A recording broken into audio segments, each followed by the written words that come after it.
ಒಳ್ಳೆ ಆಂಬಿಯನ್ಸಲ್ಲಿ ಬಾಯ್ ಸ್ಟೈಲ್ ಬಿರಿಯಾನಿ ತಿನ್ನಬೇಕಾ, ಅದೇ ಇದು ಬೆಸ್ಟ್ ಪ್ಲೇಸ್ ಅಂತ ಹೇಳ್ಬೋದು. ಬ್ಯಾಂಗ್ಳೂರ್ ಬಿರಿಯಾನಿ ಸೀರೀಸ್ ಎಪಿಸೋಡ್ 10 ನಮ್ಮ ಚಾನಲ್ನ ತುಂಬ ಜನ ಫಾಲೋ ಆ್ಯಂಡ್ ಸಬ್ಸ್ಕ್ರೈಬ್ ಮಾಡದೆ ನೋಡ್ತಾ ಇದ್ದೀರಾ. ಮಾಡಿದ್ರೆ ನಮಗೂ ತುಂಬ ಖುಷಿ ಆಗುತ್ತೆ. ನಾವಿವತ್ತು ಶರೀಫ್ ಬೈ ಅನ್ನೋ ಹೋಟೆಲ್ಗೆ ಬಂದಿದ್ದೀವಿ, RR ನಗರ್ ಬ್ರಾಂಚ್ಗೆ. ನಾವಿಲ್ಲಿ ಫಸ್ಟ್ಗೆ ರೋಟಿ ಅಂತ ಕೇಳಿದ್ವಿ, ಕೊಟ್ಟಿದ್ದು ಚಪಾತಿ. ಆದರೆ ಅದಂತೂ ಚೆನ್ನಾಗೇ ಇಲ್ಲ ಅಂತ ಹೇಳ್ಬೋದು. ರೆಡಿಮೇಡ್ ಚಪಾತಿ, ಅದಂತೂ ಟ್ರೈ ಮಾಡೋಕ್ಕೆ ಹೋಗ್ಬೇಡಿ. ಅದಕ್ಕೊಂದು ಗ್ರೇವಿ ಆರ್ಡ್ರ್ ಮಾಡಿದ್ವಿ. ಇವ್ರು ಎಲ್ಲ ಗ್ರೇವಿಗೂ ಒಂದೇ ಮಸಾಲ ಯೂಸ್ ಮಾಡ್ತಾರೆ ಅನಿಸುತ್ತೆ. ನನಗೆ ಅಷ್ಟಾಗೇನು ಇಷ್ಟ ಆಗಿಲ್ಲ.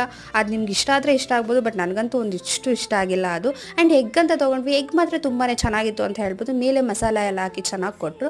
ಆ್ಯಂಡ್ ಒಂದು ಲಾಲಿಪಾಪ್ ಆರ್ಡ್ರ್ ಮಾಡಿದ್ವಿ. ಅದು ಕ್ರಿಸ್ಪಿಯಾಗಿತ್ತು, ಬ್ರೆಡ್ ಕ್ರಮ್ಸ್ ಹಾಕಿ ಕೊಟ್ಟಿದ್ರು, ಬಟ್ ಟೇಸ್ಟೇ ಇಲ್ಲ ಅಂತ ಹೇಳ್ಬೋದು. ಬಟ್ ಬಿರಿಯಾನಿ ಮಾತ್ರ ತುಂಬಾ ಚೆನ್ನಾಗಿತ್ತು, must try. Chicken biryani, mutton biryani ಎರಡೂ ಆರ್ಡ್ರ್ ಮಾಡಿದ್ವಿ. ಎರಡೂ ಕ್ವಾಂಟಿಟಿ ವೈಸ್ ಕ್ವಾಲಿಟಿ ವೈಸ್ ಚೆನ್ನಾಗಿತ್ತು. ಪೀಸಸ್ ಕೂಡ ಹಾಗೆ ಚೆನ್ನಾಗಿ ಕೊಟ್ಟರು, ಟೇಸ್ಟ್ ಕೂಡ ಚೆನ್ನಾಗಿತ್ತು ಅಂತ ಹೇಳ್ಬೋದು. ಆ್ಯಂಡ್ ಲಾಸ್ಟಲ್ಲಿ ಒಂದು ಸ್ವೀಟ್ ಆರ್ಡ್ರ್ ಮಾಡಿದೆ, ಅದು ಮಟ್ ಪಾಟಲ್ಲಿ ಕೊಟ್ಟರು. ಏನಿದು ಅಂತ ತಿಂದೆ, ಆದರೆ ತಿಂತ ಸ್ವೀಟಾಗಿ ಚೆನ್ನಾಗಿತ್ತು ಅಂತ ಹೇಳ್ಬೋದು. Must try. Thank you for watching.